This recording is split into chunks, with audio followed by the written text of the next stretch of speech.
Oke, dikutip dari kisah nyata, film ini menampilkan seorang anak berusia 6 tahun yang bernama Sergei.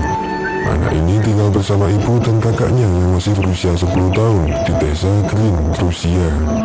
Sebelumnya, Sergei telah melewati masa-masa mencekam, di mana pada masa itu adalah puncak-puncaknya dari Perang Dunia Kedua. Ayahnya telah gugur, sedangkan kakaknya telah tewas digantung oleh para tentara Nazi dari Jerman. Setelah musim panas 1942, pasukan Jerman tiba-tiba kembali dan mulai membantai para penduduk desa. Peristiwa itu membuat ibu Sergei panik dan mulai menyuruh anaknya itu untuk segera pergi. Namun naas, ibu Sergei saat itu tewas ditembak oleh tentara Nazi. Bersamaan dengan itu, peristiwa besar terjadi, di mana pada saat itu juga telah terjadi pertempuran antara Jerman dan Rusia yang terkenal sebagai Perang Stalingrad. Karena ketakutan, Sergei pun lari menjauh dari desa. Sergei pun lari sendirian menuju tengah hutan. Ia tak tahu tujuannya, yang ia pikirkan hanyalah ibunya. Ia pun ketakutan dan berjalan semakin jauh ke tengah hutan.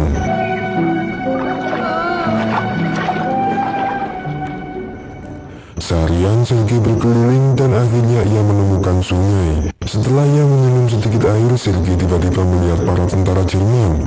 Melihat itu, Sergei pun ketakutan dan bergegas untuk bersembunyi. Di balik pohon, Sergei melihat dan mendengar sedikit rencana mereka. Saat itu, ia juga kelaparan dan berharap para tentara itu akan menyisakan makanannya. Untungnya, setelah beberapa saat, para tentara Jerman itu akhirnya pergi. Tampaknya para tentara itu sedang terburu-buru, sehingga mereka menyisakan banyak makanan. Selama seminggu, ia mengembara sendirian di dalam hutan. Sergei terus berjalan searah dan meninggalkan tanda di dasar tanah. Di sana ia memakan buah-buahan dan meminum air dari tetesan embun di daunan. Suatu ketika, tiba-tiba rudal terjatuh di belakangnya. Hal itu membuatnya tersungkur dan hampir membuatnya pingsan. Namun dalam kondisi seperti itu, Sergei masih bisa berjalan. Ia mendengar burung-burung yang berterbangan. Hal itu menunjukkan bahwa ada seseorang yang melintasi hutan saat itu. Sergei pun menjauh dan bersembunyi. Sergei bermimpi ibu dan kakaknya yang saat itu masih hidup dengan tenang. Sergei pun terbangun, namun tubuhnya melemas karena kurangnya minuman. Pada saat itu juga hujan pun turun. Hal itu sedikit membuat Sergei lega dan kemudian ia meminum air hujan itu. Namun hal itu masih kurang cukup untuk memulihkan kondisinya saat ini.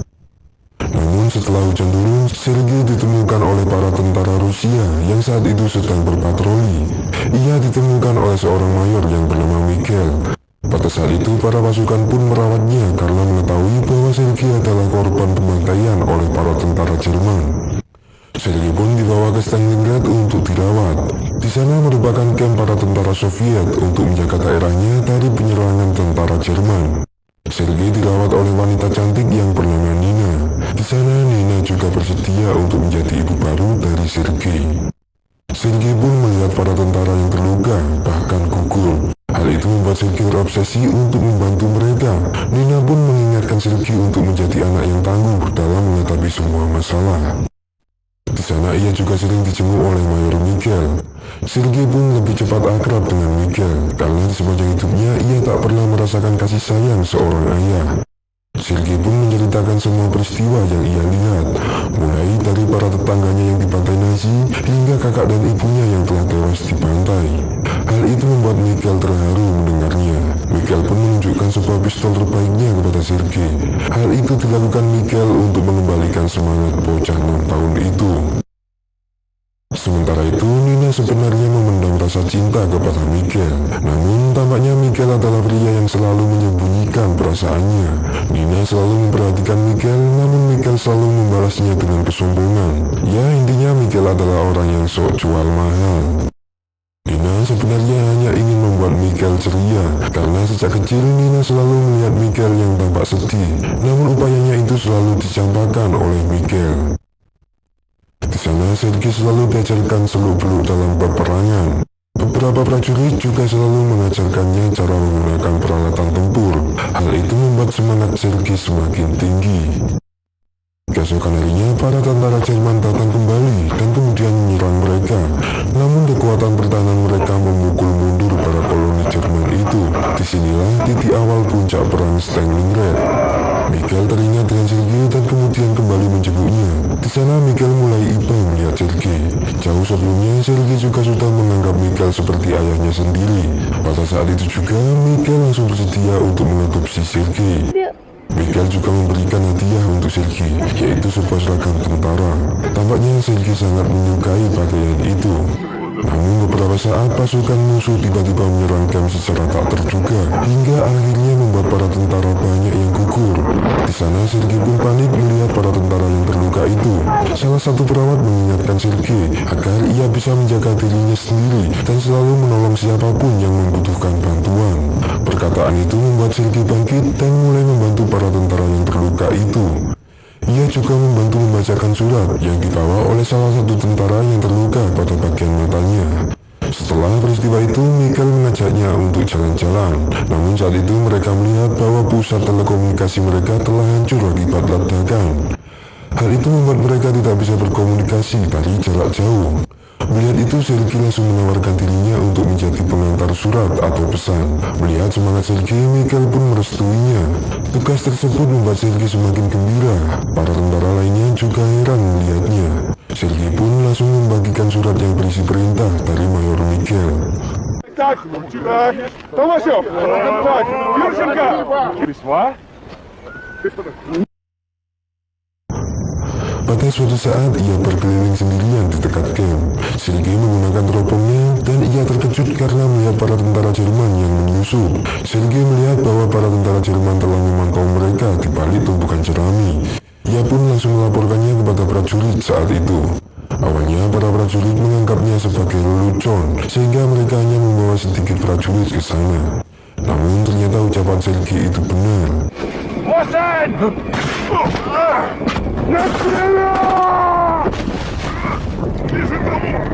Pada akhirnya mereka berhasil melumpuhkan beberapa mata-mata Jerman itu, dan Sergei pun berhasil mengamankan sebuah monitor. Kejadian itu membuat Sergei diapresiasi oleh Mikhail dan juga tentara-tentara lainnya. Pada esoknya tentara Jerman kembali menyerang mereka dengan pasukan yang lebih banyak. Guncangan dari ledakan itu membuat Sergei sedikit terlambat dalam mengirim surat-suratnya. Salah satu prajurit memperingatkannya bahwa ini adalah situasi yang berbahaya untuk Sergei. Maka dari itu ia menyuruh Sergei untuk segera kembali. Di tengah ia kembali, Sergei bertemu salah satu prajurit yang sedang sekarat. Prajurit itu berpesan bahwa dirinya harus bisa menyambung kabel telekomunikasi darurat yang sebelumnya telah terputus. Karena hal itu membuat para prajurit kesulitan untuk berkomunikasi dengan komandan. Mendengar itu, Sergei pun nekat untuk menyambung kabel itu yang telah terputus itu. Pada akhirnya komunikasi pun terhubung berkat perjuangan Sergei. Esoknya para prajurit pun melakukan patroli untuk melihat kondisi rakyat. Di sana Sergei juga bertemu teman barunya. Mikhail juga menempatkan Sergei di posisi yang istimewa. Namun di saat perjalanan kembali ke camp, tiba-tiba mereka kembali dibom oleh tentara Jerman. Namun untungnya Mikhail dan Sergei berhasil selamat. Mikhail melihat kondisi desa yang telah porak-poranda. Ia merasa bahwa keadaan akan semakin memburuk, mengingat para tentara Jerman adalah pasukan yang keras kepala dan juga kejam. Malam harinya Mikhail pun mengajak Sergei untuk berbincang-bincang berdua. Di sana Mikhail mengatakan bahwa rintangan akan semakin sulit dan Sergei pun harus tangguh menghadapinya. Namun belum selesai mereka berbicara, tiba-tiba musuh kembali menyerang. Bom pun diluncurkan secara bertubi-tubi sampai akhirnya membuat Mayor Mikhail terhempas dan kemudian tertimpa oleh gelondongan kayu. Saat itu hanya Sergei lah yang menyadarinya. Ia berusaha memindahkan gelondongan itu, namun karena tak mampu, ia melaporkannya kepada beberapa prajurit.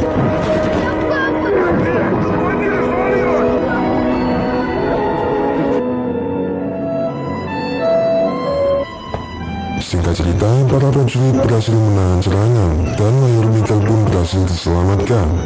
Sergei pun diberi penghargaan karena aksi heroiknya itu. Namun sementara itu, Sergei pun juga sedih karena melihat ayahnya yang telah terluka parah. Namun untungnya peristiwa itu adalah akhir dari peperangan setelah para prajurit mengkonfirmasi bahwa para tentara Jerman telah mundur dari Stalingrad. Mereka pun kembali dengan kondisi wilayah yang aman dari tentara Jerman. Sergei pun sampai ia tumbuh dewasa.